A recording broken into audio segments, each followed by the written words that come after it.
Menteri Agama periode 2020-2024 Yakut Kholil Qaumas menjalani sidang perdana kasus dugaan korupsi kuota haji di Pengadilan Tindak Pidana Korupsi pada Pengadilan Negeri Jakarta Pusat hari ini. Kita akan bergabung dengan produser lapangan CNN Indonesia Putri Demes untuk mengetahui informasi terbaru di Pengadilan Tipikor Jakarta Pusat. Selamat sore Demes. Bagaimana situasi di persidangan perdana Yakut Kholil Qaumas pada sore hari? Demes, silakan dengan laporan Anda.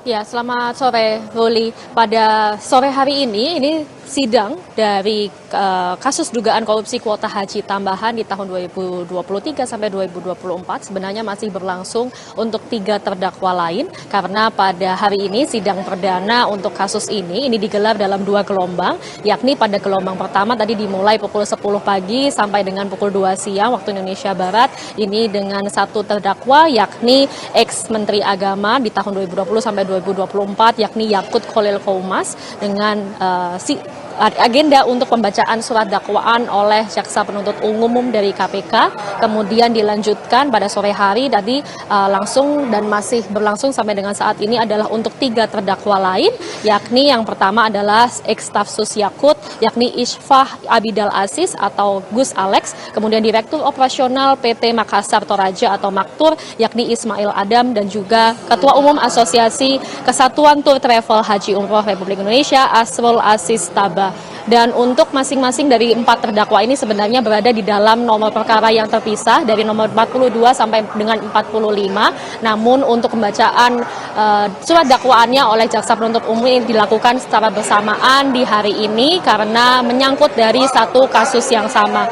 Untuk pada hari ini, Ruli, ada sejumlah poin-poin yang menarik yang tadi disampaikan oleh Jaksa Penuntut Umum dalam surat dakwaan terhadap ex-Menak Yakut sebagai terdakwa, yakni di antaranya adalah kalau kita melihat dari sidang hari ini dari kasus dugaan korupsi kuota haji tambahan tahun 2023 sampai 2024 ini kerugian negara yang dihasilkan yang diakibatkan adalah 622 miliar rupiah, yang mana dari kerugian ini disebabkan oleh adanya pengaturan kuota haji tambahan yang didapatkan pemerintah Republik Indonesia dari Kerajaan Arab Saudi sebanyak 20.000 jamaah haji. Ini kemudian ada pengaturan yang tidak sesuai dengan undang-undang yang berlaku. Lebih tepatnya ini adalah Undang-Undang tentang Penyelenggaraan Ibadah Haji dan Umroh nomor 8 tahun 2019, begitu, yang mana dari 20.000 kuota tambahan ini seharusnya 92% ini untuk kuota jamaah haji reguler dan 8%-nya adalah untuk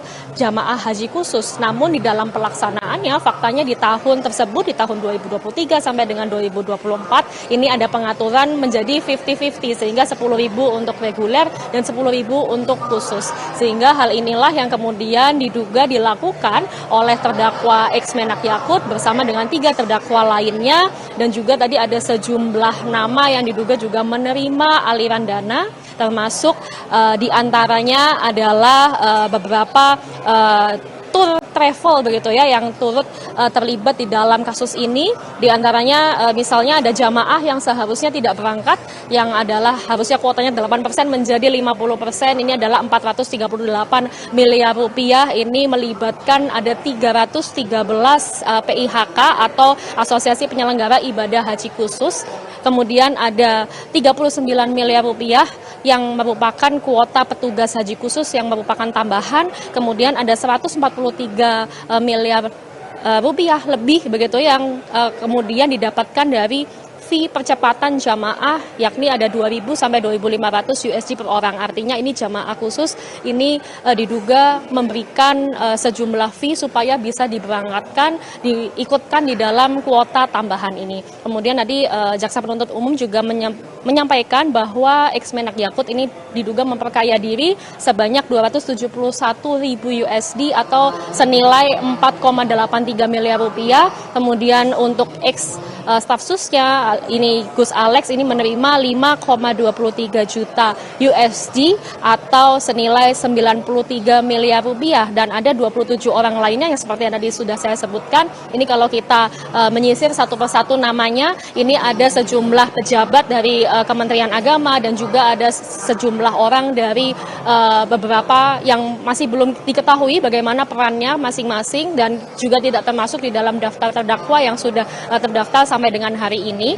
Namun kita akan menunggu karena hari ini baru sidang perdana dan masih ada sidang-sidang lainnya, terutama untuk minggu depan kemungkinan akan dijadwalkan untuk pembacaan eksepsi atau keberatan dari masing-masing terdakwa. Namun ini bisa saya sampaikan kepada Anda, Ruli, bahwa hari ini tadi dari Ex-Menak Yakut sendiri juga menyampaikan di dalam sidang bahwa ia tidak menerima aliran dana satupun di dalam kasus ini. Kemudian kalau dari pihak KPK sendiri tadi ada juru bicara KPK Budi Prasetyo yang menyatakan bahwa sebenarnya jaksa penuntut umum ini sudah menyiapkan semua berkas konstruksi perkara dan juga bukti-bukti yang nanti akan dipaparkan selama proses sidang berlangsung. Kita akan nantikan bersama seperti apa, Ruli, jalannya persidangan dari kasus kuota haji tambahan tahun 2023 sampai dengan 2024 ini.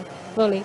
Baik, terima kasih Putri Demes melaporkan langsung dari persidangan Tipikor Jakarta sore hari ini, dan sidang masih terus berlanjut dengan mendengarkan keterangan dari 3 terdakwa lainnya. Terima kasih Demes, selamat bertugas kembali.